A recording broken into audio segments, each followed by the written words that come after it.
Jay here for Stretford, Paddock. This is it. This is the big one. Manchester United versus Fenerbahçe, or Fenerbahçe versus United. United travelling to Turkey in the Europa League. This is the preview. Joining me, as always, is my good friend and marathon runner, Joe Smith. Thank you very much. Round of applause for the boy wonder here. Thank you. Do you know what I did?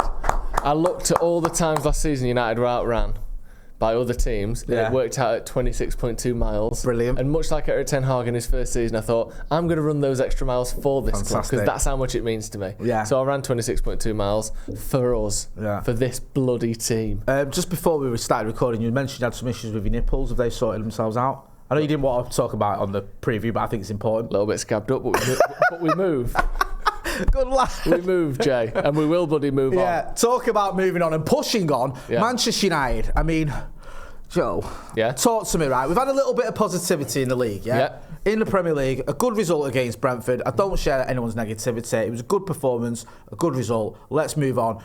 In Europe, that hasn't been the case. How important is it United do move on? Because the Europa League table is a bit weird, where it feels like it's almost impossible not to qualify, but it isn't impossible not to qualify. You can drop out of the Europa League, which would be, if nothing else, just very embarrassing. It would be hugely embarrassing. The whole new Europa League structure is basically centred around wanting as many of the big teams to go through as possible. The last thing UEFA want is clubs like Manchester United in the Europa League to not make it out of the group, which is unlikely, but is possible in the old format. This format, 24 of the 36 teams go through.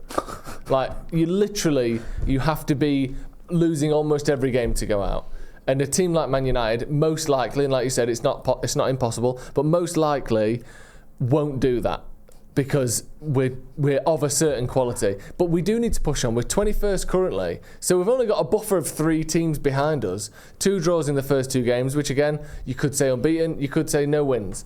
I think once you sort of push that and capitalise on that kind of the wording of that, if you win the next 2 games, then it's unbeaten in Europe. Right. If you lose the next 2, it's no wins in 4. So United need to push on and stop this whole we're just about scraping it through. Because if we stay in 21st going into the 5th, 6th and 7th game weeks, all of a sudden it's like, if we lose this, we're out. Yeah. And also we don't really want that qualifying round thing anyway, which we would have to play if you're outside of the top 8. So ideally, we push on now and maybe win 4 of the next 5 games and qualify automatically. But United can't be doing this thing where we're hovering around, not even making the top 24 in Europe's second best competition. Come on. No, you're right, because you've got to remember that United have a pedigree in Europe. We are, we're the first English winners of the European Cup, as it were. Yeah. We've obviously won the Champions League since that European Cup win twice. We've won the Cup Winners' Cup, the greatest achievement ever. We've won the Europa League. We've been in Europa League final. We've been in other Champions League finals. Yeah. We've always been one of Europe's big boys. It might not be the most successful team in the competition, but we've got a certain history and a stature in Europe. It was bad enough dropping out of Europe last season completely, finishing bottom of what was a relatively doable group. I know Bayern Munich with it, but it wasn't the toughest group we could have had. So if we don't qualify from this one, then it is just more shame to this great club of ours. If we are, and also, sorry, just lastly, please do. And also, and I don't mean this is a disrespect to Fenerbahçe, because maybe this is they are a slightly more difficult opponent, but these are very confidence boostable, winnable games. You've got all these games against Europe's second-rate teams, essentially. Let's be honest. We need to start winning these games to get a bit of momentum for the rest of the league season, to get momentum by the time the FA Cup rolls around and the Carabao comes back as well. These are perfect games to get a few goals, to get a few wins, to get a bit of confidence. So, many reasons, not just this tournament itself, it affects everything else as well. It does, and it's so far as well this season. I know we can go further back to last season, which was disastrous in Europe, but it's been the nature of these draws. The draw against 20 at home when you're leading ain't good enough. 2-0 up against Porto. Now you can look at it and go, last minute equaliser down to 10 men, fantastic. Not when you were 2-0 up and coasting, and then you end up letting them back in. So we do need to sort that out. In terms of tying up, what do you think is the issue? Is it just conceding so many goals? Because we score goals in Europe. Yeah. We scored loads away from home last season. We kept banging in 3 goals and not winning. Yeah. Is it just a case of sorting this defence out? Yeah, it's weird that there's this sort of contrast going on at the minute, and obviously they're 2 separate things.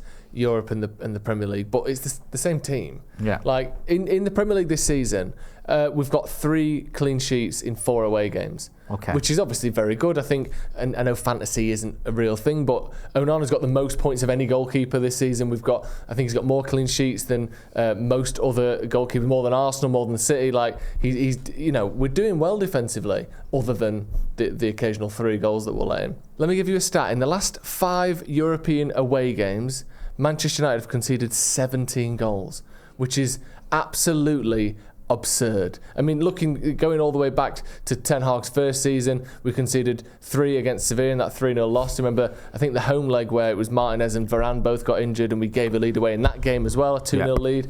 Then we got battered away from home.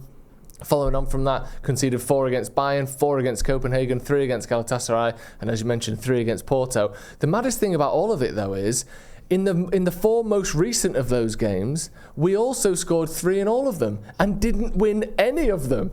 Like, it literally is, if we'd have conceded just 2 goals per game, which is too many already, United would have won their last 4 away European matches. It's just astonishing the amount of goals we concede, and I don't quite know why. It is weird, because if you think about it, I know we've not exactly been setting the world alight in the Premier League, but Villa are a much better team than Porto or Copenhagen.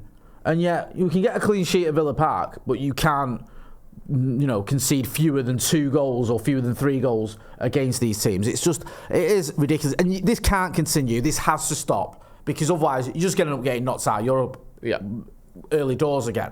And it's not going to help your cause. And there might be a situation where the Europa League is our route into the Champions League. It was very feasible we could finish 5th in the Premier League and win the Europa League. That's not beyond the realms of possibility at all. With all that being said, let's get into Predicted 11. Okay. We're going to do yours first, I think. Let's go for it. So give us your Predicted 11. Talk us through it. We can see it here. The back 5, I've not touched that. I thought it looked pretty good against Brentford. Only 2 shots on target conceded.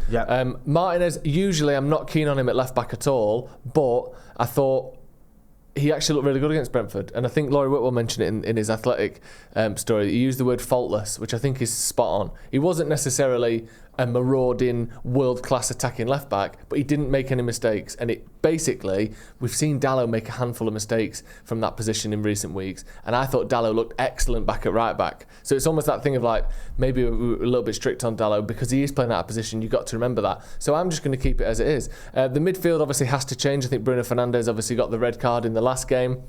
That'll carry through to this one. I've gone Ugarte, Casemiro and Eriksen. Eriksen in the 10.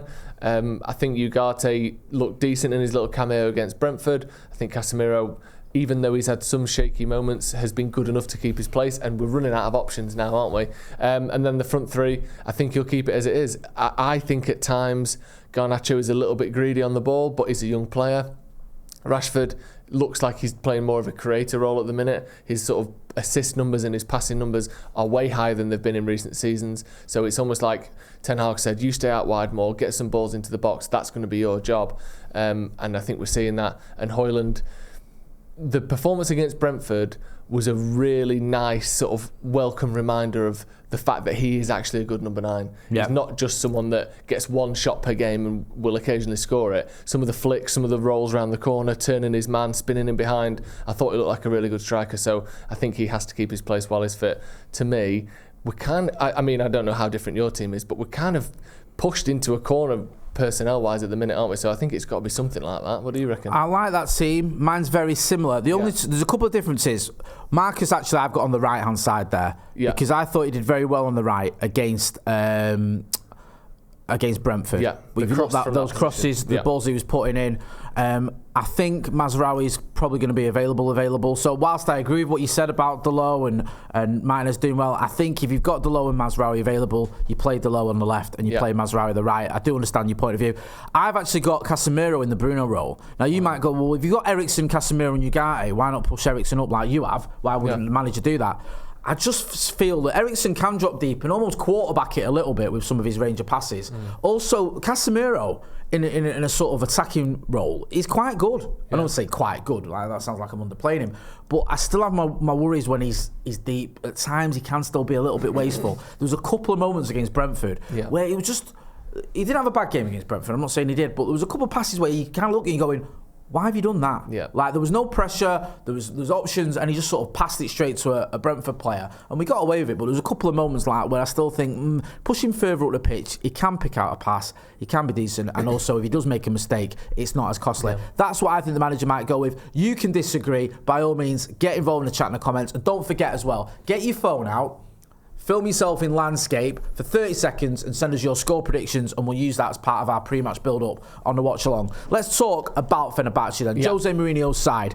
He's been getting called hopeless, unhappy, because they drew, I think, with Samsunspor at the weekend after they were leading twice. Yeah. He's doing all right in the league. I think they've lost once. I think that was to Galatasaray. It was obviously, you know, an important loss, if you will, and they're within, is it 8 points off the top with only 8 games gone, so it's not like... They've got a game in hand as well. They've got a game in hand, so it's not like the league's over or anything. Just not quite been a happy camp. No, this is one of those teams where people are going to see the lineup and the starting 11 and go, oh my God, Tadic. Oh what? Look, yeah, look, like Alan Saint-Maximin, I think is there. Such names as Alan Saint-Maximin, Dusan Tadic, Edin Dzeko, Amrabat and Fred in their midfield. Jesus Christ, I forgot about Fred. How can I forget? Yeah, Soyuncu as well from Leicester, the centre back, I believe, who's used to play for Leicester. I can't be doing with it. So many people that you'll know and remember, and then obviously managed by Jose Mourinho. Fenerbahçe 4th in the league at the moment, of their domestic league, not the Europa League. Just on Tadic, I think that Dusan Tadic is the best, has had the best season of any Ten Hag player in his whole career. I think like even better than Rashford's season last year. In the 2018-19 season, under Ten Hag at Ajax, Dusan Tadic in all competitions got 38 goals and 23 assists.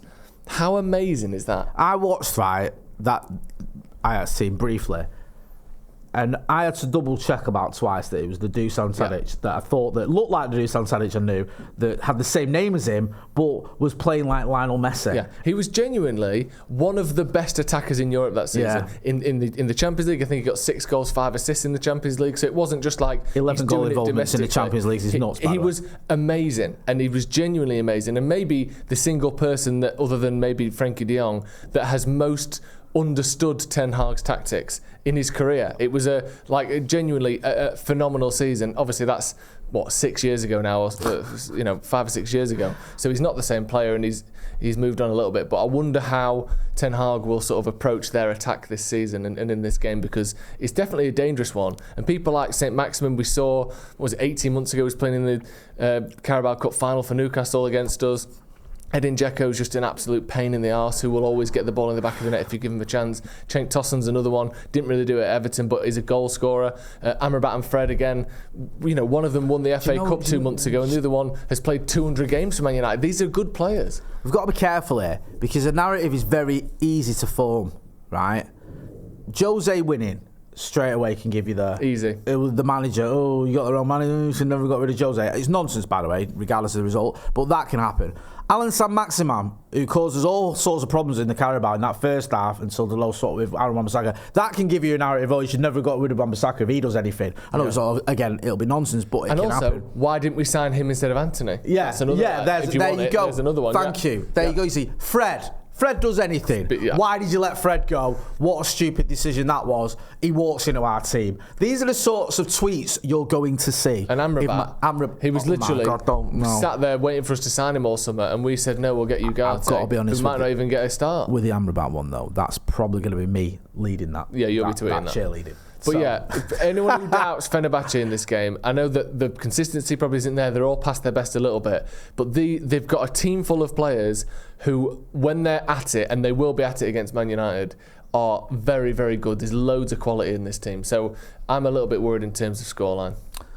Do you know what? Go on. No. Go on. No. We're going to do him. Right. Definitely. Love this. We're going to absolutely go over there and batter him. Yeah? Yeah. You've seen it. That second half against Brentford was as good as I've ever seen. As I've ever seen? No. That's as good as I've ever seen. Morrow, my lover. That Morrow there is as good as I've ever seen it. I think that is as good as I've ever seen Manchester United at Old Trafford. So. What is? Sorry, I was too busy listening to your verbal faux pas. I didn't even hear what the absolute bollocks you were talking. What did you just say? That second half against Brentford I thought you said is as good as I've seen Manchester United ever this season. Yeah. Right. So I'm going to say United are going to win 3-0. Clean sheet. Nil. Yeah. We concede 3.25 goals per game away from home in Europe, Jay. Yep, we do. On average. I'm going to go something slightly more modest. I think we'll win 2-1. Well, that's just because you're a negative Nelly. That's true. Share my I actually think it's going to be 2-2. Do you? Yeah. A Desmond 2-2. Yeah, I think That's it might what be you're going 2-2. for. Yeah. Get involved in the chat in the comments. Don't forget to send us your videos, landscape, and send them to paddockmatchday@gmail.com, and we will use them as part of our pre-match build-up. That's been Joe Smith. Go and check him out on the Sloppy Joe's podcast. You know where to go and find me. So we're going to be back. Me, him, Ronnie are going to be back for the game on Thursday night, the way God intended. The Europa League. It doesn't get much better. Can't wait. Don't forget to hit like, share, and subscribe. And thanks for watching.